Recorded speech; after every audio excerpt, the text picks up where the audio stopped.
Fraternidad Cristiana, una iglesia cristiana para la familia, presenta Reflexión Espiritual, en donde la Biblia cobra sentido para el hombre de hoy. Cada 7 de diciembre en Guatemala se lleva a cabo una práctica tradicional que muestra el desarrollo, o mejor dicho, el subdesarrollo del país. ¿Cuántos alguna vez hicieron un fuegarón? Pueblo subdesarrollado, contaminando al mundo. Tenemos nuestro planeta muy contaminado y con los fuegarones, como le decimos en Guatemala, esa famosa quema del diablo, contaminamos aún más nuestro planeta. Ahí andan en grandes cumbres los principales líderes de los países más desarrollados del mundo, tratando de ponerse de acuerdo para corregir el problema de la contaminación ambiental. Poco a poco ha ido creándose la conciencia y por eso cada vez tenemos menos fuegarones en nuestras colonias.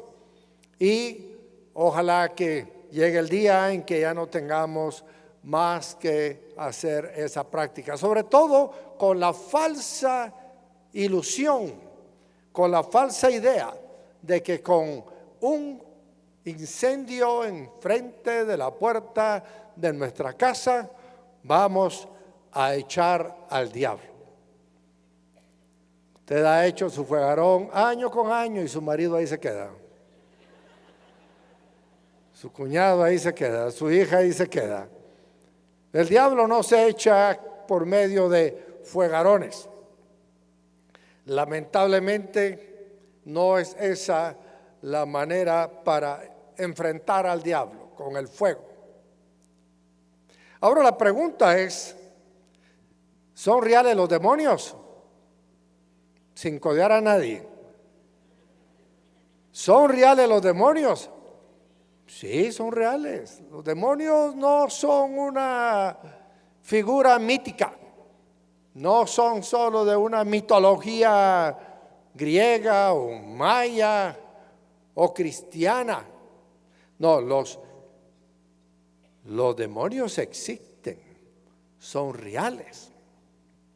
Existe un mundo oculto a nuestros ojos, un mundo espiritual en donde Jesús ya es el vencedor.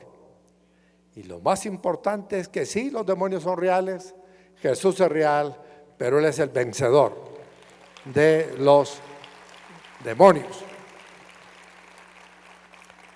Uno de los propósitos de Jesús dar su vida en la cruz del Calvario fue no solo darnos salvación para nuestra alma, sanidad para nuestro cuerpo, paz para nuestra mente y vida en abundancia y vida eterna.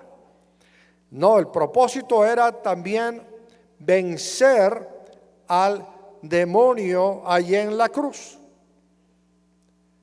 Cuando Dios creó al hombre, lo creó con toda autoridad y dominio sobre el diablo.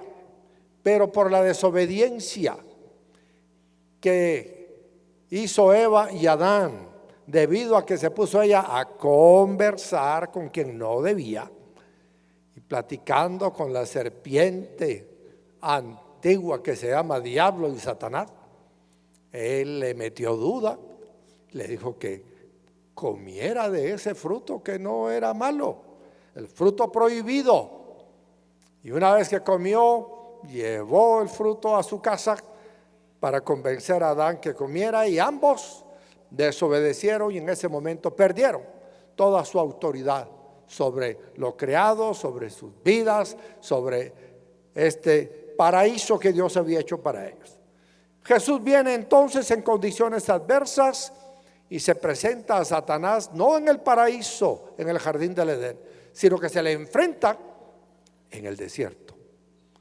Ahí 40 días en ayuno y oración. Y el diablo se le presentó para tentarlo en varias ocasiones.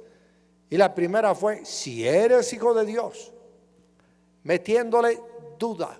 Pero Jesús ya tenía esa convicción, porque momentos antes de llegar al desierto, al ser bautizado en agua, del cielo se oyó una voz fuerte que dijo: tú eres mi hijo amado, estoy muy complacido contigo. ¿Cuántos queremos oír esa voz hoy en día? Así es. Yo se lo digo en el nombre de Jesús: tú eres el hijo amado del Padre. Y lo importante es que Él esté complacido contigo también por tu conducta. Allí en el desierto empezó la victoria de Jesús sobre el diablo, porque dice el Evangelio que después de vencer al diablo, ya no se le apareció jamás en su ministerio Satanás para tentarlo. Reconoció en Jesús al vencedor. Y eso ocurre también en nuestra vida. Una vez que nosotros le demostramos al diablo que somos vencedores, ya no viene para atormentarnos, ni para tentarnos, ni para provocarnos, porque sabe que nosotros tenemos convicción de nuestra identidad en Cristo y que le hemos vencido. Hay algo muy importante que quiero aprovechar para decirles. Hay quienes pensamos que Dios está aquí con todo su poder y el diablo está aquí con todo su poder, y eso no es cierto. El diablo no es igual a Dios. Dios es el creador, el diablo es una creación. Dios es el todopoderoso, el diablo no tiene poder. Está vencido, es como un león sin muelas. Usted puede meter la cabeza en la boca del león y no lo va a morder, porque ya Jesucristo lo venció. Y dice a sus hijos: sobre el león y el basilisco pisarás, hollarás al cachorro del león y al dragón, porque el Señor nos ha dado autoridad sobre toda fuerza del enemigo, y tenemos poder para vencer a cualquier espíritu malo, cualquier demonio, a cualquier diablo. Así que nunca usted ve al diablo como un todopoderoso, como un equivalente a Dios en lo malo. No, no es. El diablo no es un todopoderoso. El diablo es un enemigo vencido, es un enemigo ya derrotado, ya está condenado a el infierno para siempre. Hoy precisamente vamos a estudiar una porción de la Escritura en donde un endemoniado se encuentra con Jesús. Esta historia es importante porque nos muestra la autoridad que hay en Cristo y que usted debe ejercer cuando le toque echar fuera a un demonio en su nombre. Sí, nos toca a veces la oportunidad de enfrentarnos a estas circunstancias y vencerlas en el nombre de Jesús.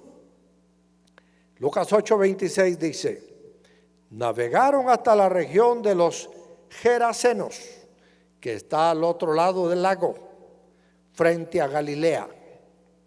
Al desembarcar Jesús, un endemoniado que venía del pueblo le salió al encuentro. Hacía mucho tiempo que este hombre no se vestía, tampoco vivía en una casa, sino en los sepulcros. Cuando vio a Jesús, dio un grito y se arrojó a sus pies. Entonces exclamó con fuerza: ¿por qué te entrometes, Jesús, Hijo del Dios Altísimo? Algunos comentaristas concluyen que este era un hombre gentil, porque esto de Hijo del Dios Altísimo era una frase muy común usada por los gentiles. Por lo tanto, se concluye que este endemoniado no era judío, y esa fue la razón por la que no lo invitó a seguir con Jesús en ese entonces. Te ruego que no me atormentes, dijo el espíritu malo. Es que Jesús le había ordenado al espíritu maligno que saliera del hombre. Se había apoderado de él muchas veces, y aunque le sujetaban los pies y las manos con cadenas y lo mantenían bajo custodia, rompía las cadenas y el demonio lo arrastraba a lugares solitarios. ¿Cómo te llamas?, le preguntó Jesús. Legión, respondió, ya que habían entrado en él muchos demonios, y estos le suplicaban a Jesús que no los mandara al abismo.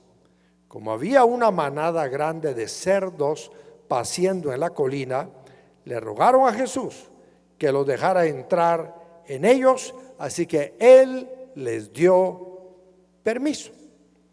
Y cuando los demonios salieron del hombre, entraron en los cerdos, y la manada se precipitó al lago por el despeñadero y se ahogó. Al ver lo sucedido, los que cuidaban los cerdos huyeron y dieron la noticia en el pueblo y por los campos, y la gente salió a ver lo que había pasado. Llegaron a donde estaba Jesús y encontraron sentado a sus pies al hombre de quien habían salido los demonios.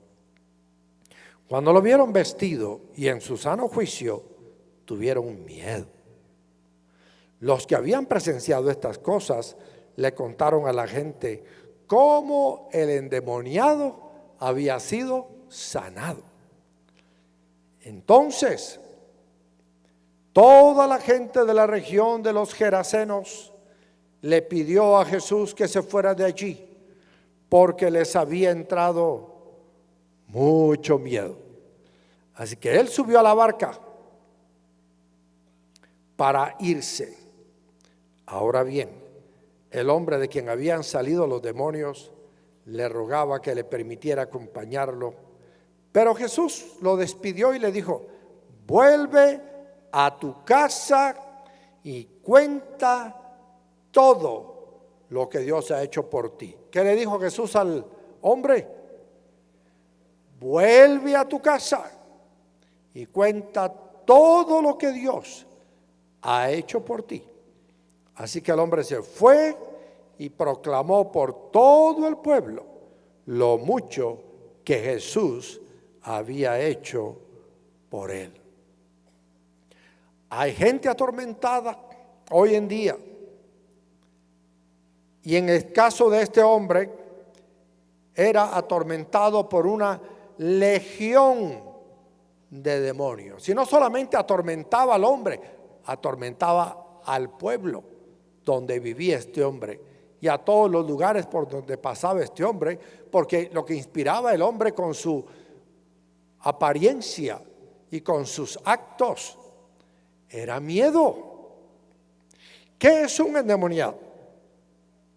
Es alguien quien por su pecado ha abierto puertas para que un demonio tome control de su voluntad y ahora es esclavo del demonio. Este endemoniado no era detenido ni por cadenas que le ponían, dice que la rompía. Además, estaba desnudo, suficiente motivo para que la gente se asustara al verlo. Y vivía en los sepulcros. A ver, yo sé que usted va al cementerio de vez en cuando le toca ir a sepultar a un ser querido. Y de allí la mayoría no volvemos a ir hasta que se muere otro conocido. Pero eso de vivir en un sepulcro, eso sí está feo. A nadie le llama la atención irse a vivir a un sepulcro. Hoy en día hay algunos cementerios jardín que tienen otro ambiente, otro aspecto, y hasta los abren en ciertas horas para que la gente entre a correr y a caminar, porque hay algunos que viven ahí muy cerca de los cementerios.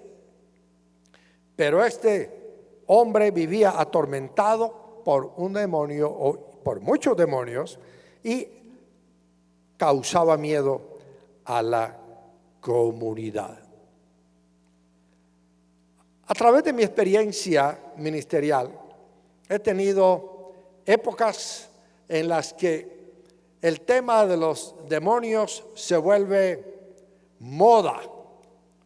Recuerdo allá en los 60s, cuando la iglesia en la que yo me crié tuvo un impacto grande porque entramos en el mover del Espíritu Santo y empezaron a manifestarse los dones diferentes y estábamos atendiendo a la gente que venía enferma. Pensábamos que la mayoría venían enfermos por causas demoníacas. Aprendí con el tiempo que no todas las enfermedades son producto de los demonios. A veces el egoísmo y la glotonería hace que nos enfermemos. Si con todo el frío que hay en estos días, usted se levanta de la cama, abre la puerta, sale en playera al jardín a las 5 de la mañana a recoger los periódicos, ¿a qué se está exponiendo? A una enfermedad. Y no es un espíritu de pulmonía el que hay que sacarle después. La gran mayoría de enfermedades no son producto del diablo, son producto de nuestra imprudencia, son producto de nuestra negligencia. ¿Y por qué mató a ese? Mire, yo sentí que me entró un demonio. No, fue el demonio, fue su propia ira, fue su propio enojo que lo llevó a hacer ese tipo de cosas. No todo lo que hacemos en la vida es causa del diablo. El diablo a veces es una buena excusa. Le echamos la culpa a él de muchas cosas, pero el pobre, la verdad, no tiene la culpa de la mayoría de cosas que le pasan. Una y otra vez oré por gente que venía y me decía: pastor, ore por mí porque tengo un espíritu de borrachera. Ya estaba yo echando fuera el espíritu de borrachera 1 hora, 2 horas, y después a la otra semana venía: pastor, écheme fuera otra vez el espíritu de borrachera. Hasta que aprendí que la borrachera no es demonio. Manifiestas son las obras de la carne, que son adulterio, fornicación, inmundicia, odios, celos, iras, contiendas, borracheras, hechicerías y cosas semejantes a estas. Hay muchas cosas que no son producto del diablo, son producto de la carne, dicen la versión del 60. La naturaleza pecaminosa es la que nos hace caer en un montón de cosas. Usted se mete con una mujer que no es la suya, no porque el diablo lo empujó, no. Se requieren 2 para bailar un tango y no se necesita del diablo, solo se necesita que ella le eche su sonrisita a él. Y él ya cree que ya se puede ir a la cama con ella, y allá va atrás y la convence.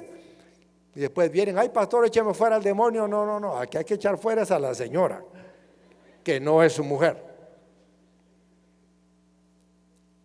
Hace algunos años estaba en el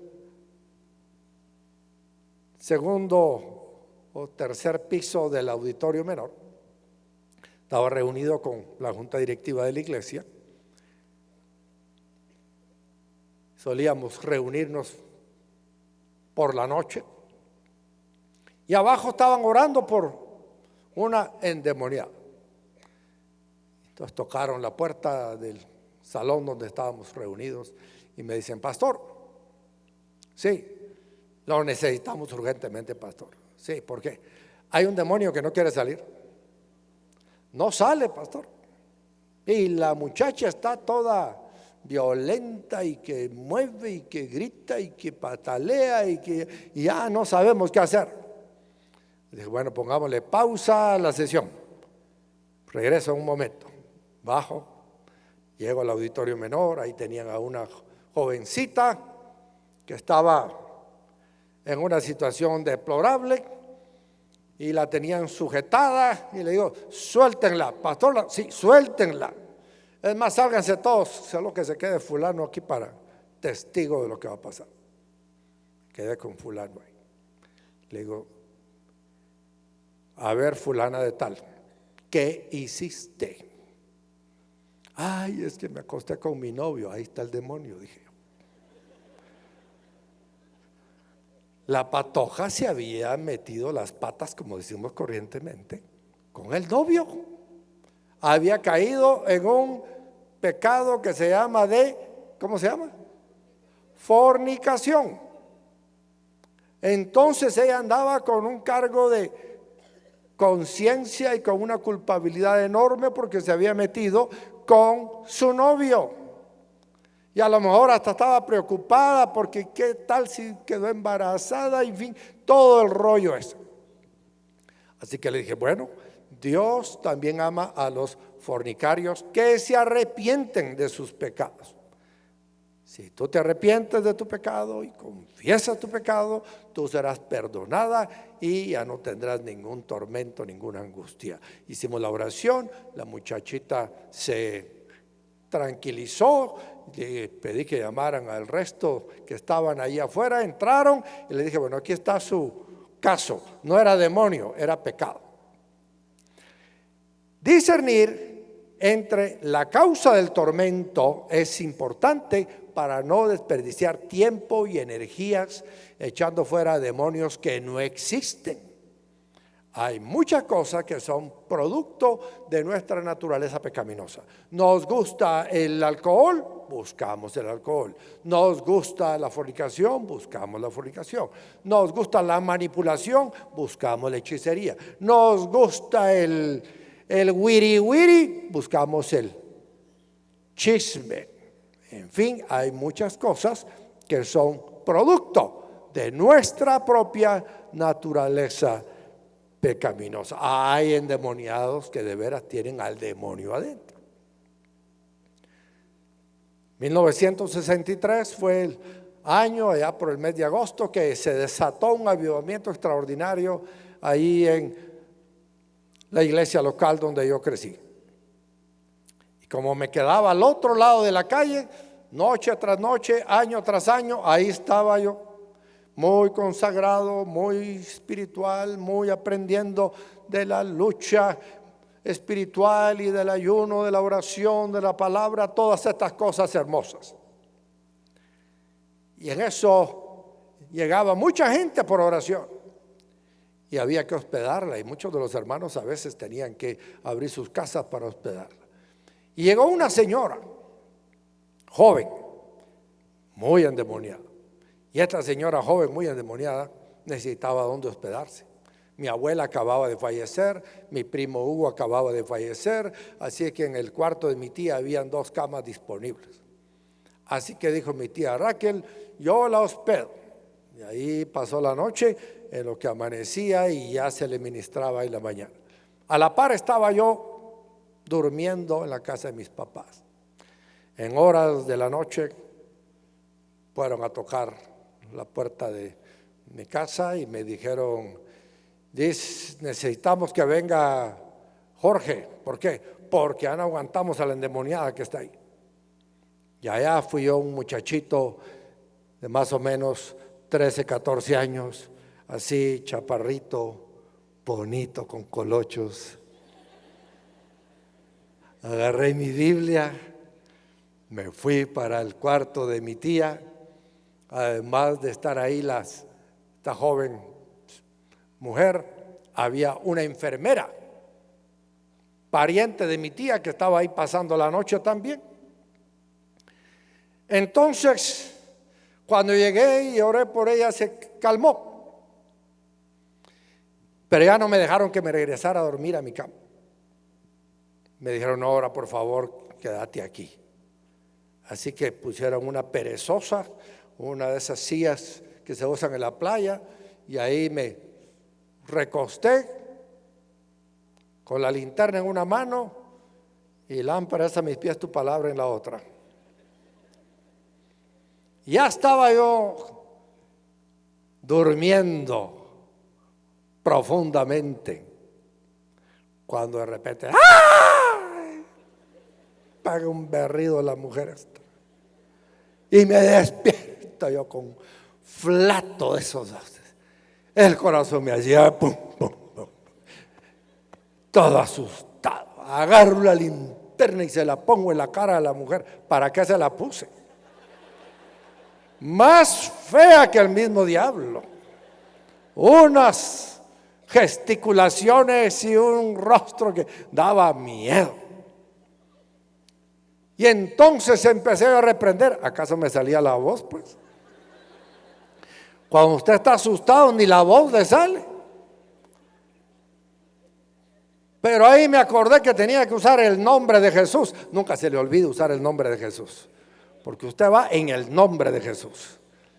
Y le digo, en el nombre de Jesús te reprendo, te ordeno que salgas.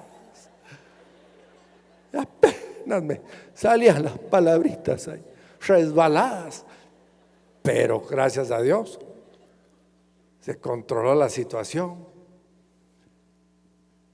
Y mis hermanos amados, yo les quiero decir que Dios puede usar a un niño de 14 años que cree en la palabra de Dios y cree en el nombre de Jesús. No lo va a usar a usted viejo de 40. Hay poder en el nombre de Jesús. Bendito sea su nombre. Una cosa es la posesión demoníaca y otra practicar las obras de la carne. Una cosa es estar poseído por el demonio y otra es estar atado al pecado que nosotros tenemos y nos lleva a hacer cosas que no convienen. Y por supuesto, cada vez que por el pecado nosotros hacemos algo que no es conveniente, caemos en un infierno. Es una angustia, es una desesperación. Las consecuencias son terribles. Pero en esta lectura que hemos visto de este endemoniado Geraseno, vemos que el león salvaje se convirtió en un manso gatito frente a Jesús. Aquel hombre que no lo podían controlar ni con cadenas, que no lo podían sujetar ni con cadenas, ante Jesús, este león salvaje se convirtió en un manso gatito. Que le dijo, Señor, no me atormentes, yo sé quién eres tú. Yo quiero decirles una cosa, el diablo sabe quién es usted. ¿Sabe? Yo les digo a algunos amigos en son de broma, pero es cierto, allá en el infierno hay una gran foto tuya. Y ahí dice, se busca. Y hay quienes andan buscando nuestra caída, pero el Señor ha prometido llevarnos de la mano para que nuestro pie no tropiece en piedra y guardarnos sin caída. El Señor es poderoso para guardarnos sin caída hasta el final de nuestra existencia. Así que, entre comillas, el todopoderoso del endemoniado se arrojó a los pies de Jesús. El endemoniado reconoció la divinidad de Jesús. Al salir los demonios pidieron entrar en los cerdos, porque ningún espíritu puede comunicarse si no es a través de un cuerpo.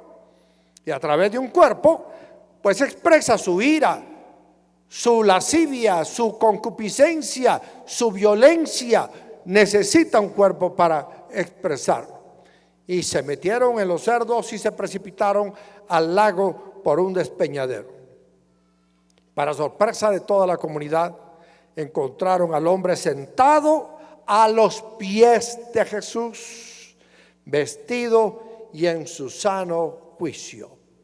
Los gerasenos le pidieron a Jesús que se fuera y el endemoniado pidió irse con Jesús. Nadie quiere tener a Jesús cerca cuando no quiere que haya cambios en su vida. La gente que no quiere cambiar, la gente que quiere seguir en su pecado, la gente que quiere seguir en su corrupción, la gente que quiere seguir en sus negocios turbios, no quiere estar cerca de Jesús.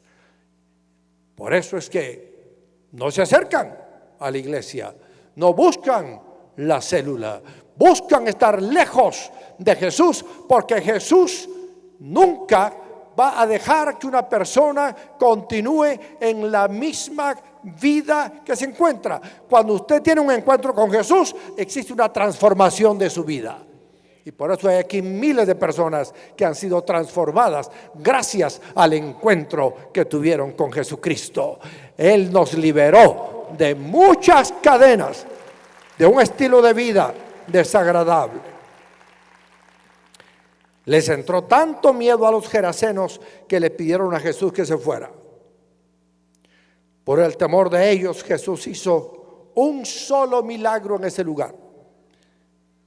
¿Por qué es que Jesús no hace milagros en algún lugar? Porque la gente no quiere que Jesús esté ahí.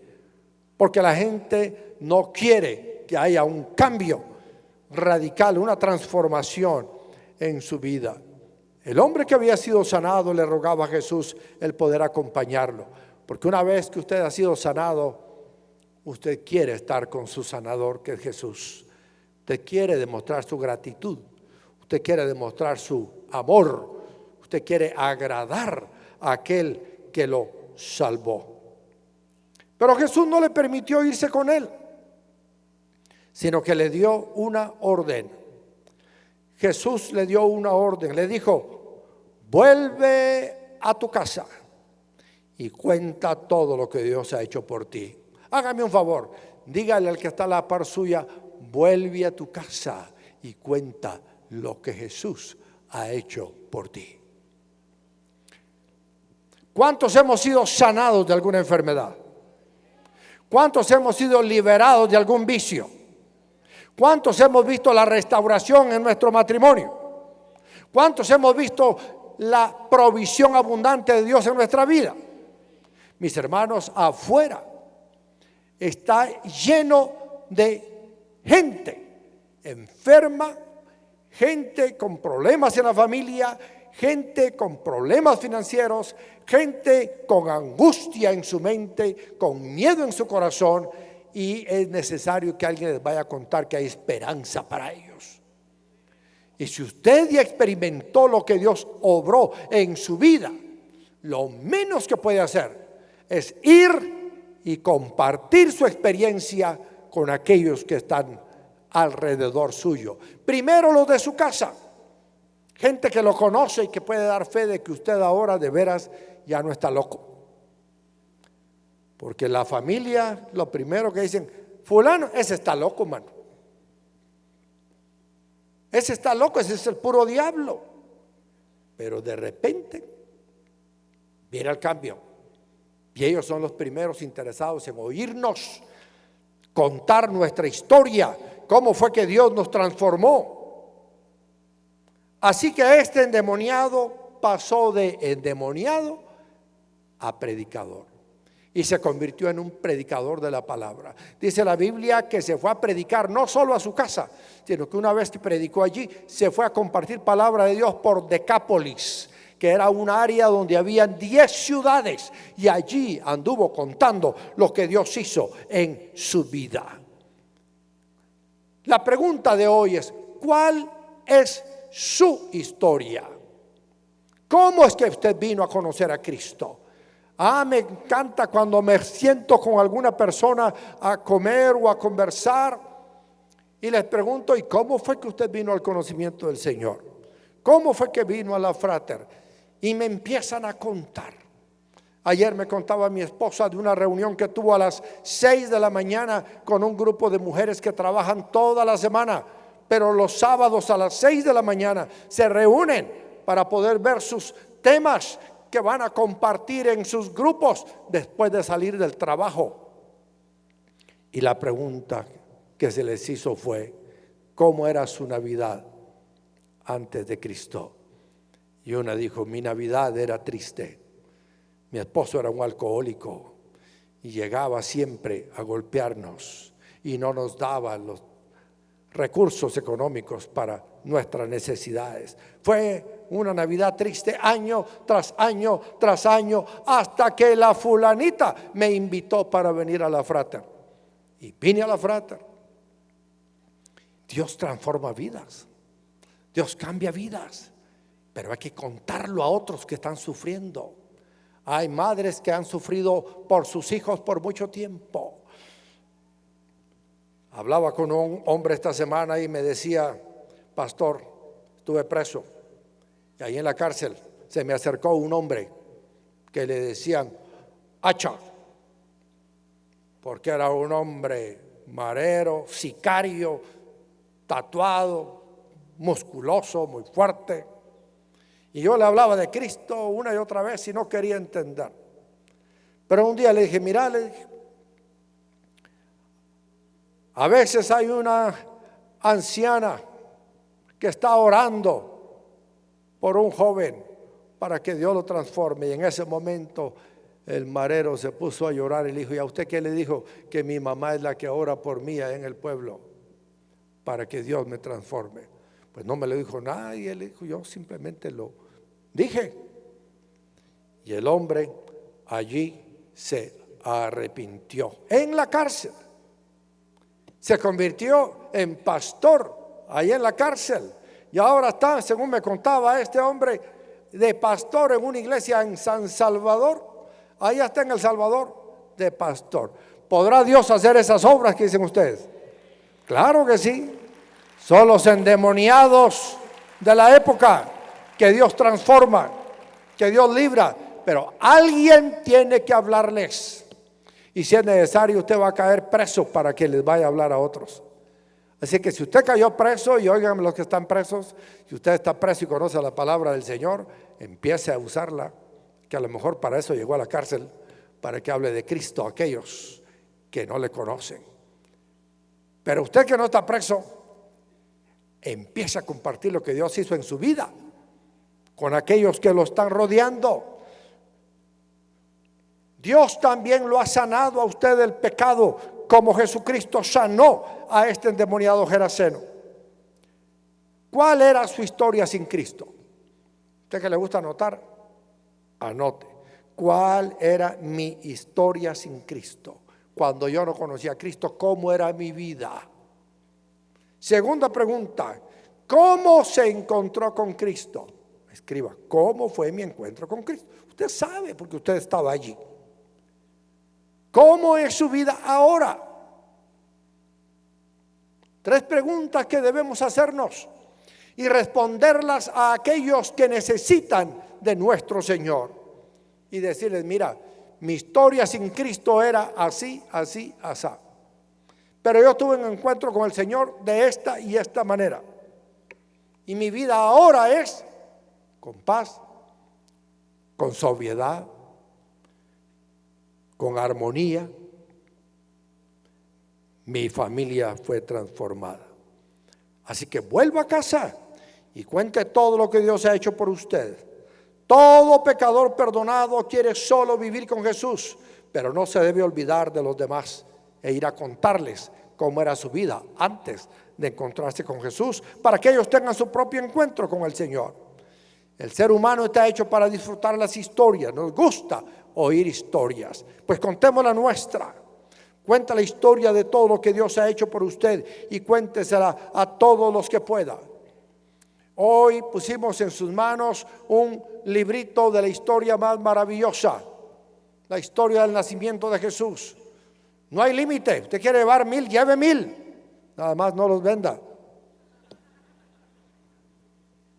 Regálelos, compártalos, llévelos a su clínica, a su oficina, a su taller, a su bufete, llévelos a su maquila, llévelos a su finca, llévelos a donde usted va y comparta con ellos y dígales, mira, te voy a regalar este librito y cuénteles cómo esa maravillosa historia se ha hecho realidad en la vida suya, porque usted también ha conocido a Cristo.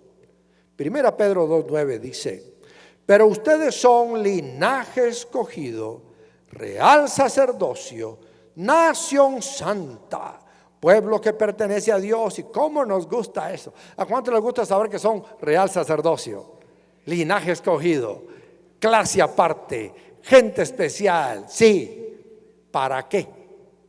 Esa es la pregunta y aquí está la respuesta. Para que proclamen las obras maravillosas de aquel que los llamó de las tinieblas a su luz admirable.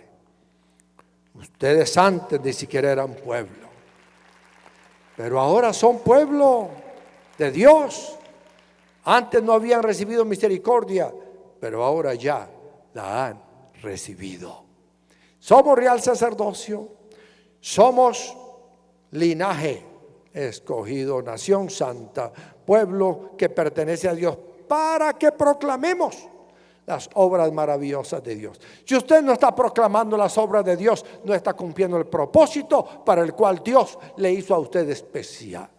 El día de hoy traemos 6 libros que te ayudarán en tu relación familiar, en tus finanzas y en tu ministerio. Si necesitas consejos para el cuidado de tu matrimonio, tus hijos y tu hogar, te recomendamos Alas para tu familia y Escuela para Padres. Si lo que buscas son consejos prácticos sobre mayordomía y finanzas a nivel personal, familiar y empresarial, Fórmulas Bíblicas para Prosperar y Alas para tu Economía. Y si eres un líder eclesiástico que busca ideas y estrategias bíblicas para bendecir tu congregación, pregunta por el libro Mantenga su iglesia viva. También te recomendamos Cómo desperdiciar tu vida al máximo, un libro que muestra las múltiples formas en que las personas desaprovechan las oportunidades de disfrutar la vida y la forma en la que tú puedes evitar caer en ello. Cada libro ha sido escrito por el Dr. Jorge H. López y recogen su experiencia como esposo, como padre de familia y como pastor de la Frater, una congregación de más de 15,000 miembros, la cual ha sabido administrar aplicando los principios bíblicos que le han conducido al éxito. Encuentra estos libros hoy en tu librería de preferencia. El mejor legado es eterno, no material. Por eso brindamos Diplomado en Teología Básica, aulas con proyectores interactivos, programa totalmente bilingüe, TOEFL desde cuarto bachillerato, 3 laboratorios modernos de computación, área con juegos de 578 metros cuadrados, un gimnasio de 642 metros cuadrados y amplio parqueo interno. Esto y más es Liceo Frater, educación que trasciende a la eternidad. Llámanos al 2243-2100 o visítanos en liceofrater.edu.gt.